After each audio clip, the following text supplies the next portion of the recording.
Hey, what's up guys? I hope you're all doing well out there. Thanks for stopping by the channel. Today, we're talking about Coffee and Kareem starring Ed Helms, Terence Gardenhigh, Betty Gilpin, and Taraji P. Henson. The storyline in this one centers around this kid that does not like the fact that his mother's dating a cop, so he does what a lot of kids would do. He tries to hire some local criminals to scare him. Of course, doesn't work, it goes pretty bad, they end up witnessing a crime, it forces them to team up to stay alive as this drug kingpin and some corrupt cops relentlessly try to track them down. So that's about it. Let's get into the good, the bad, and the ugly in this new action comedy now streaming on Netflix.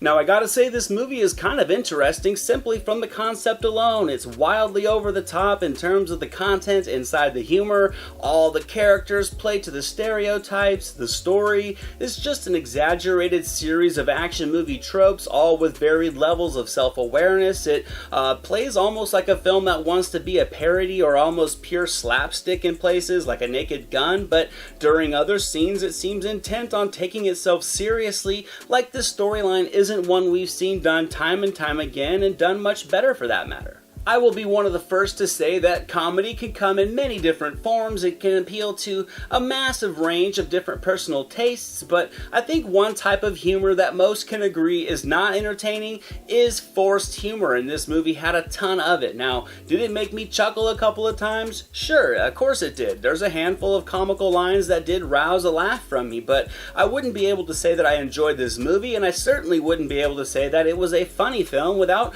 worrying about a bolt of lightning striking down upon me, because it was just a barrage of crude attempts at humor, and it felt like a horrible stand-up routine that managed a couple laughs but little more. From start to finish, the dialogue is intent on lazy shock value humor. It was just a collection of played out tropes as this cop and his girlfriend's foul-mouthed son go on the usual mission of redemption and survival, one that of course is inevitably going to make these two characters come full circle to just love and value one another, and it's just the definition of unambitious. This was a movie I laughed at much more than I was able ever to laugh with. It was constantly focused on trying to manufacture the most over-the-top, unauthentic dialogue for a child character to say in hopes that it would be funny enough, but it wasn't.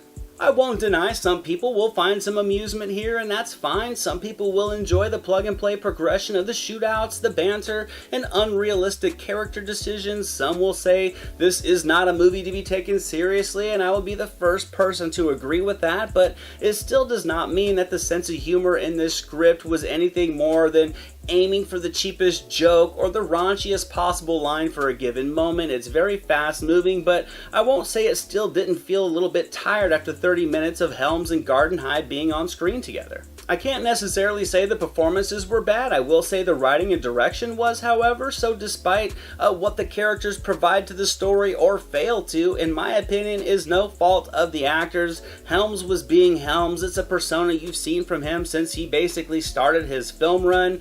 Gardenhigh was solid as well. Admittedly, I gotta say I feel a little bit bad for the kid having to be such an unlikable character. It felt like he was just very subtly but routinely the butt of the joke because of his ridiculous dialogue, but you can say he didn't own the role and carry it with some charisma, so you gotta give him that. Betty Gilpin's character was insanely over-bloated with excess as well, but she also owned the material, and I gotta say she as well delivered it with an undeniable energy. And Taraji P. Henson, she was capable as well. I think she had easily the best scene in the film when she tears into a couple guys in a hotel room. It was easily the funniest moment in the film, but still not enough to recommend committing to 90 minutes of recycled storytelling and shock value foul-mouthed kid comedy.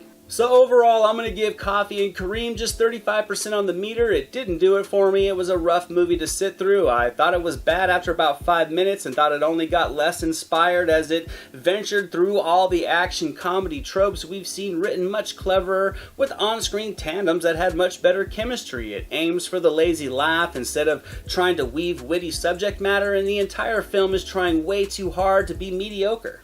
Thank you so much for watching this video, guys. I hope you enjoyed it. If you did, drop it a thumbs up, leave a comment below. I'd love to talk movies with you guys. Share it with your friends, and without question, hit that subscribe button and the notification bell so you can never miss a video. Here are some links to some recent reviews just in case you missed them. All my social media links and the link to our official website are down in the description below, and I'll catch you next time.